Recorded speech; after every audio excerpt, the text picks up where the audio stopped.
अल्लाह के बंदो, 3 दिन पहले की बात है, सुबह 8 बजे का वक्त है। मस्जिद के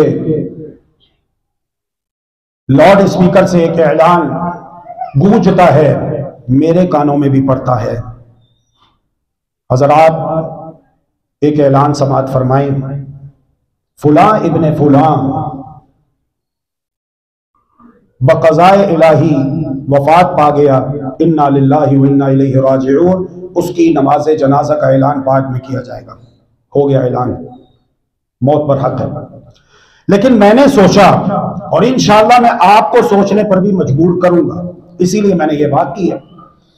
मैं आपको मजबूर करना चाहता हूं कि आप भी सोचिए, क्योंकि हम में से हर एक ने एक ना एक दिन मरना है।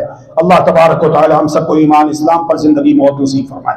कि ये शख्स जो फौत हुआ, अल्लाहु अलम, मैं नहीं जानता, मेरा रब ज्यादा बेहतर जानता है।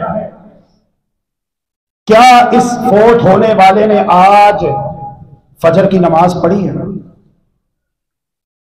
फौत हो रहा है कितने बजे? 7:30, पौने 8, 8 बजे के करीब। फजर की नमाज का वक्त क्या है? 5:45 पर जमाअत है।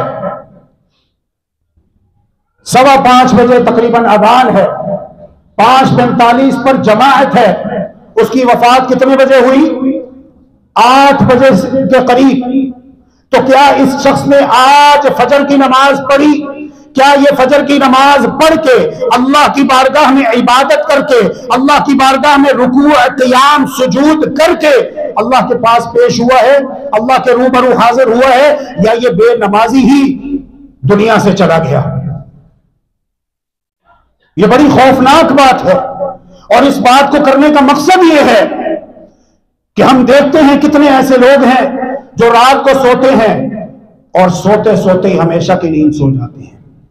उन्हें दिन का सूरज देखना नसीब नहीं होता। तो मेरे अजीजों, मेरे प्यारों, हम सबको चाहिए कि हम अल्लाह से मोहब्बत करें और अल्लाह से डर जाएं और पक्के सच्चे दिल से मुसलमान बने। हम चाहते हैं पूरे मुल्क में इस्लाम आएगा इंशाअल्लाह, लेकिन इसकी इब्तिदा सबसे पहले हमें अपने घर की 4 दीवारी से करनी है। सबसे पहले अपने घर की 4 दीवारी के अंदर इस्लाम को लाना है, इसके ऊपर अमल करना है।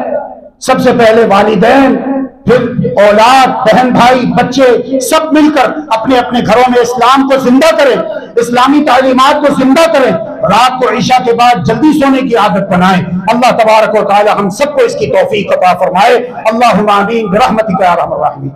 ताकि जब हम मरकर अल्लाह की बारगाह में जाएं,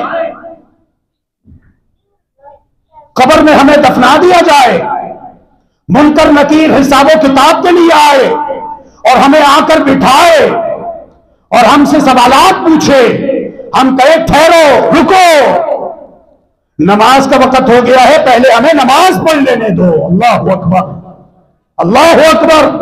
जिस तरह के मोमिन कहता है, कब्र में जब उसके पास फरिश्ते आते हैं, वो कहते हैं रुको, ठहरो, पहले मैं नमाज पढ़ लूं, बाद में बात करेंगे। लेकिन ये कौन से मोमिन हैं? ये वो मोमिन हैं जिन्होंने अपनी तरबियत की ईमान पर, इस्लाम पर।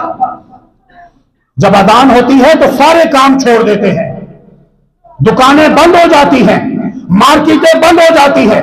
ये दुकानें, ये मार्केटें, ये बाजार, ये इदारे, ये स्कूल्स, ये कॉलेजेस, ये यूनिवर्सिटियां स्मोक की वजह से तो बंद हो सकती हैं, किसी और मजबूरी की वजह से तो बंद हो सकती हैं, लेकिन जुमे के लिए क्यों नहीं बंद हो सकती? नमाज के लिए क्यों नहीं बंद हो सकती? अल्लाह के बंदो, क्या आप देखते नहीं कि जब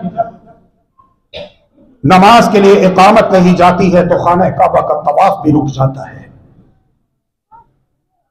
खाना काबा का तवाफ भी रुक जाता है। खाना काबा का तवाफ भी रुक जाता है।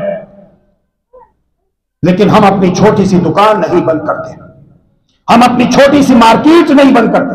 मक्का मदीना की बड़ी बड़ी मार्केटें बंद हो जाती हैं, हमारी छोटी सी मार्केटें नहीं बंद हो सकती। इन्ना लिल्लाहि व इन्ना इलैहि राजिऊन। सोचो, जब मौत का फरिश्ता आएगा हमें लेने के लिए, फिर उसको क्या जवाब देंगे? ठहरो, मैं पहले नमाज पढ़ लूं, मेरी फजर की नमाज रहती है, मेरी जोहर की रहती है, फरिश्ते ने एक नहीं सुननी, इन टाइम रूह कब्ज करके उसने ले जाना है, मुझे भी और आपको भी, जब भी हमारी मौत का वक्त आएगा। तो इसकी हमें फिक्र करनी है और अपनी मौत के लिए तैयारी करनी है। सच्ची तौबा करें हम सब, और आइंदा हमारी कोई भी नमाज कज़ा ना हो इंशाअल्लाह।